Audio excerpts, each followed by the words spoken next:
Hello guys, nursing orbit में आप सबका स्वागत है। आज हम देखेंगे पार्ट 2। हमने पहला पार्ट बना दिया है निम्हांस के लिए एमसीक्यूज का, उसमें भी 20 क्वेश्चन है, इसमें भी 20 क्वेश्चन है। आप हमारे चैनल को ज़रूर सब्सक्राइब करें। हम बहुत सारे ये निम्हांस के क्वेश्चंस जो हैं वो अपलोड करने वाले हैं। आप ज़्यादा से ज़्यादा शेयर करें, सब्सक्राइब करें चैनल को।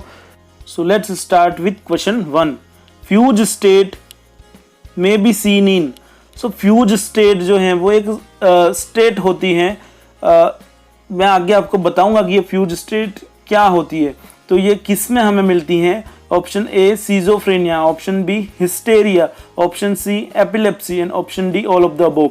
तो इसमें जो राइट आंसर होगा वो होगा all of the above, because ये फ्यूज स्टेट जो होती है वो हिस्टेरिया और एपिलेप्सी से एसोसिएटेड रहती हैं और सिजोफ्रेनिया में भी ये प्रेजेंस रहती है। आपको जो ऑप्शन डी है वो टिक करना है, ऑप्शन डी जो है वो राइट हो जाएगा। तो फ्यूज स्टेट जो होती है वो क्या होती है? Loss of awareness of one's identity often coupled with flight from one's usual environment associated with certain form of hysteria and epilepsy. तो ये इसमें जो है पर्सन है वो उसका आइडेंटिटी और उसका जो यूजुअल एनवायरनमेंट है वो भूल जाता है, और ये एपिलेप्सी, ये हिस्टेरिया, एपिलेप्सी और सिजोफ्रेनिया में भी ये प्रेजेंट रहता है। तो ये जो फ्यूज स्टेट है वो मैंने आपको समझा दिया। नेक्स्ट क्वेश्चन हम देखेंगे, major defence mechanism is seen in. तो मेजर डिफेंस मैकेनिज्म क्या होते हैं? ये अलग से मेजर डिफेंस मैकेनिज्म होते हैं जो कि बाकी सारे मैकेनिज्म से अलग होते हैं। इसमें हमें पूछा गया है कि कौन इसमें से ये 4 ऑप्शन है उसमें से किसमें ये मेजर डिफेंस मैकेनिज्म प्रेजेंट रहता है। ए है अल्ट्रुइज्म, बी है रिप्रेशन, सी है रिग्रेशन और D none of the above. तो गाइस ये ए जो होता है वो मेजर डिफेंस मैकेनिज्म के टाइप्स में आता है, जो कि मैं आगे आपको बताऊंगा कि कौन कौन से मेजर डिफेंस मैकेनिज्म होते हैं। पहले हम देख लेते हैं कि मेजर डिफेंस मैकेनिज्म होता क्या है। तो helping others to feel better about oneself thereby avoiding negative personal feelings. तो इसमें मेजर डिफेंस मैकेनिज्म जो होता है उसमें क्या होता है, जो पर्सन है वो दूसरों की हेल्प करना चाह रहा है और उसके लिए उसको किसी रिवार्ड्स की ज़रूरत नहीं है, और सिर्फ उसे यही चाहिए कि दूसरे लोग इसके बारे में ये सोचे कि ये जो है वो सही काम किया है, लेकिन उसके लिए उसको रिवार्ड्स के एक्सपेक्टेशन जो होती है वो नहीं होती है। Altruism means helping someone when there is no expectation of reward. Means उसे रिवार्ड की एक्सपेक्टेशन नहीं रहती है except for feeling that one has done a good deed. मतलब लोग उसके बारे में ऐसे सोचने चाहिए कि उसने अच्छा काम किया है। तो ये मेजर डिफेंस मैकेनिज्म जो है उसके 8 टाइप हैं, जैसे कि सब्लिमेशन हो गया, सेल्फ असर्शन हो गया, सप्रेशन हो गया, कंपनसेशन हो गया, अल्ट्रुइज्म हो गया, एंटिसिपेशन हो गया, एफिलिएशन हो गया और सेल्फ डिफेंस हो गया, सेल्फ ऑब्जर्वेशन हो गया। तो ये जो 8 जो हैं वो मेजर डिफेंस मैकेनिज्म में आते हैं, और आपको कोई भी उसके बारे में पूछे तो इनमें से 8 में से अगर प्रेजेंट है तो आपको टिक करना है। नेक्स्ट थर्ड क्वेश्चन हम देखेंगे, मेंटल रिटार्डेशन इंप्लाइज। मेंटल जो रिटार्डेशन होता है वो क्या होता है, यूजुअली वो किससे संबंधित है? तो option A depression of brain, B intellectual deficiency, C suspicious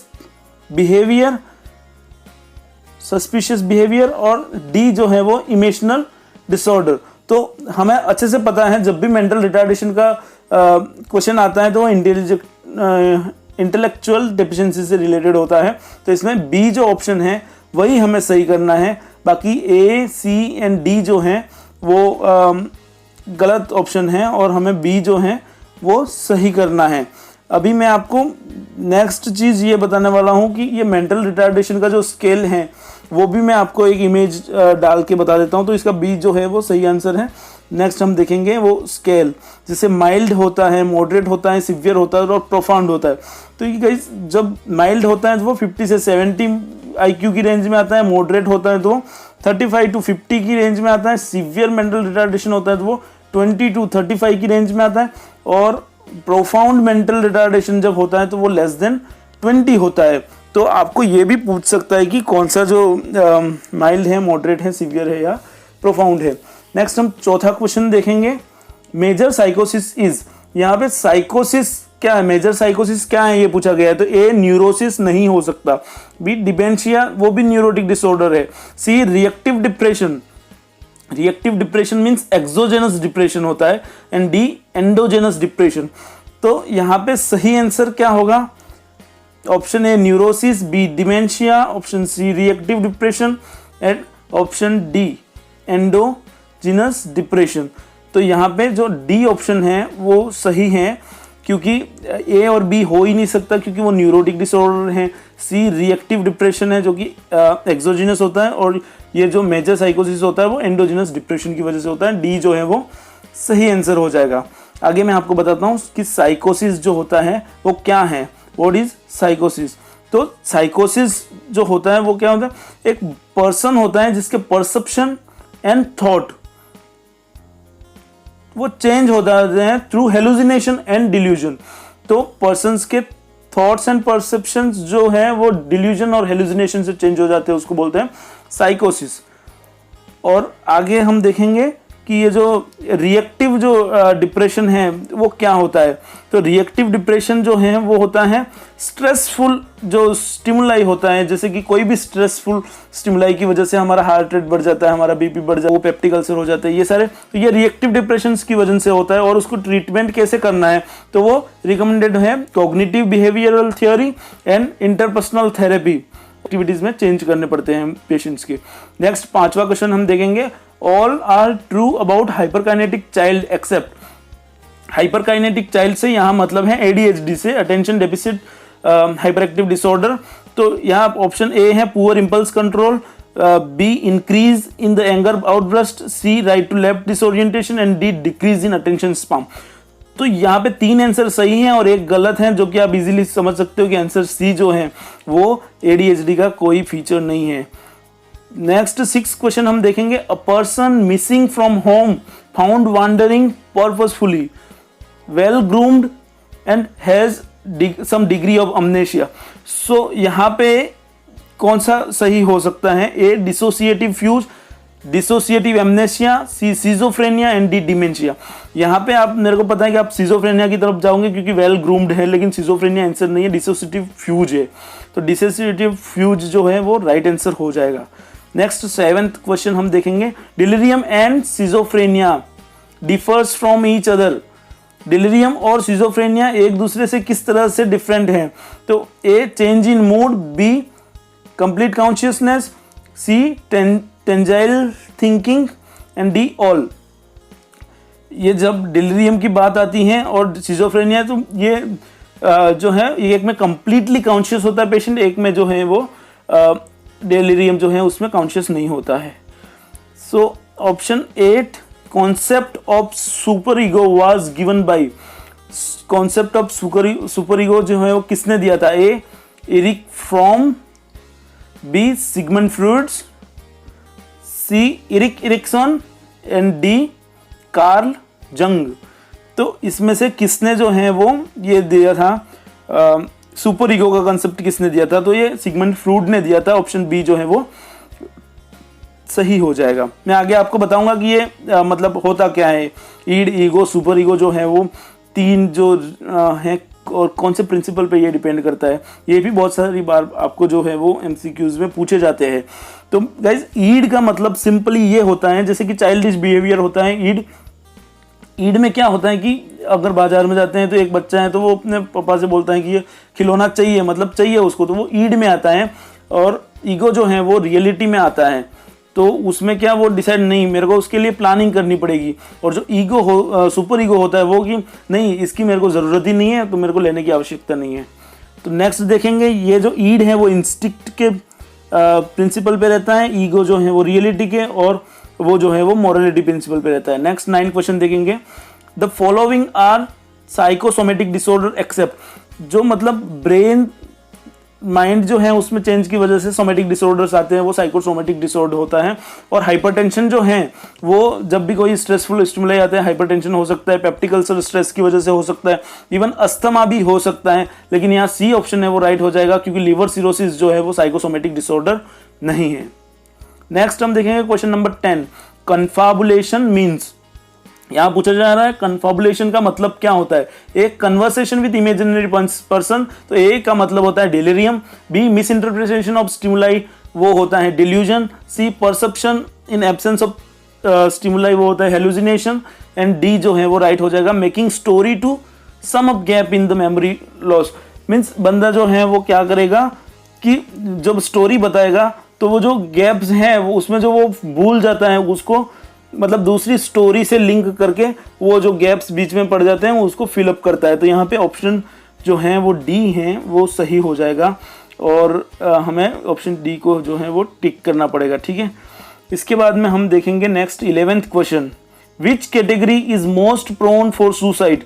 मतलब इन 4 कैटेगरीज में से कौन सी कैटेगरीज जो हैं वो सबसे ज्यादा सुसाइड करते हैं। तो A adolescent girl, B old man, C unemployment youth and D married women. तो यहाँ पे जो मोस्ट प्रोन पूछा है तो ये अडोलसेंट गर्ल आएगा, लेकिन मैं आपको ये भी बता देता हूँ सबसे लीस्ट प्रोन जो पूछेगा तो ओल्ड मैन जो होता है, बी ऑप्शन है वो राइट हो जाएगा। लेकिन इसके लिए आपको ऑप्शन ए राइट करना है क्योंकि अडोलसेंट गर्ल्स जो है उसमें सबसे ज़्यादा सुसाइडल जो हो वो देखा जाता है। Option 12, one of the following is used to test intelligence. Intelligence को टेस्ट करने के लिए इनमें से कौन सी चीज़ यूज करी जाती है। तो ए है वो Eysenck's personality, B ink blot test, C sentence completion and D Binet Stanford test. तो डी जो है वो राइट हो जाएगा, Binet Stanford test. Question 13, fugue state occurs in. Fugue state किस में आता है, head injury, depression, C hysteria and D mania. तो हमने पहले ही ये देख लिया है जो कि फ्यूज स्टेट होता है वो हिस्टेरिया से एसोसिएट होता है और एपिलेप्सी से एसोसिएट होता है और सिजोफ्रेनिया में भी प्रेजेंट रहता है। ऑप्शन सी सही हो जाएगा। 14, all of the following are defence mechanism of ego except. मतलब सारे जो हैं वो ईगो से रिलेटेड जो है मैकेनिज्म है, लेकिन जो एक है वो नहीं है, आपको चूज करना है। Option A projection, B conversion, option C reaction formation and D transference. तो इधर जो डी है वो जो है वो ईगो से रिलेटेड नहीं है, ट्रांसफेरेंस जो है वो ईगो से रिलेटेड नहीं है। ट्रांसपेरेंस होता क्या है, ट्रांसपेरेंस मीन्स कोई जो पर्सन है, जैसे कि कोई अपने फादर है वो अपने बॉस में देखता है तो उसके फादर के सारे फीचर अपने बॉस में देखता है तो उसको ट्रांसपेरेंस बोलते हैं, ठीक है। तो when a person is redirect some of their feelings और desire to another person to an entirely different person, तो वो ट्रांसफरेंस हो जाएगा। हम नेक्स्ट क्वेश्चन जो है वो देखेंगे। नेक्स्ट क्वेश्चन है क्वेश्चन नंबर 15। तो क्वेश्चन नंबर 15 क्या है, कैरेक्टरिस्टिक फीचर ऑफ साइकोसिस इज। साइकोसिस का कैरेक्टरिस्टिक फीचर क्या है। ए mood disturbance, B suicidal tendency, C autistic tendency and D acceptance of other persons delusion. तो यहाँ जो डी राइट है वो डी क्वेश्चन है, ऑप्शन है वो राइट हो जाएगा, acceptance of other persons delusion. तो 15 का आपको जो है वो आंसर डी करना है, ठीक है। So answer D is right answer. Next हम क्वेश्चन देखेंगे, the commonest mental illness in children are. जो चिल्ड्रन है उसमें सबसे ज्यादा कॉमनेस्ट कौन सा मेंटल इलनेस जो है वो देखा जाता है। A mental retardation, B infantile autism, C enuresis and D neurosis. Mental retardation, infantile autism, aneurysm and neurosis. तो इसका जो है राइट आंसर है वो हो जाएगा option D neurosis. 17, Oedipus complex has been described by. Oedipus complex क्या होता है और इसको किसने डिस्क्राइब किया था। तो option A Plato, option B Socrates, C Freud and D Huxley. तो सी जो है वो राइट हो जाएगा, सिगमंड फ्रूट्स ने ओडिपस कॉम्प्लेक्स जो है वो दिया था। तो ओडिपस कॉम्प्लेक्स के लिए आपको ऑप्शन सी जो है वो राइट करना पड़ेगा, ठीक है, और सी जो है वो राइट आंसर है। नेक्स्ट 18 क्वेश्चन देखेंगे, preoccupation with body disease is seen in. Preoccupation with body disease is seen in. A obsession, B somatisation, C hypochondriasis and D conversion disorder. तो यहाँ पे जो है वो सी जो है वो राइट आंसर हो जाएगा और आपको जो है वो सी राइट आंसर करना है, ठीक है। तो सी को टिक करने से आपका जो क्वेश्चन है वो राइट हो जाएगा। नेक्स्ट 19 देखेंगे। The most common psychiatric disorder is, सबसे ज्यादा कॉमन साइकेट्रिक डिसऑर्डर कौन सा है? A depression, B dementia, C schizophrenia and D paranoia. तो यहाँ पे जो है वो ए जो है वो राइट आंसर होगा, क्योंकि डिप्रेशन जो है वो सबसे कॉमन साइकेट्रिक डिसऑर्डर है। डिमेंशिया, सिजोफ्रेनिया एंड पैरानोया जो है वो आंसर गलत हो जाएंगे और डिप्रेशन जो है उसको टिक करेंगे आप, सही हो जाएगा। नेक्स्ट क्वेश्चन देंगे 20। Mental retardation implies, mental retardation का मतलब क्या है? Depression of brain, intellectual deficiency, suspicious behaviour and D emotional disorder. तो यहाँ पे जो है वो इंटेलेक्चुअल डिफिशिएंसी जो है वो सही आंसर है। बी जो है उसको आपको सही टिक करना है, तो आपका जो क्वेश्चन है वो राइट हो जाएगा। बाकी सारे जो हैं ऑप्शंस वो अवॉइड करना है आपको, ठीक है। तो हम ये आज का वीडियो यहीं पे ख़त्म करते हैं। Thank you so much for watching the video. Next video के लिए चैनल को सब्सक्राइब ज़रूर करें। Thank you so much.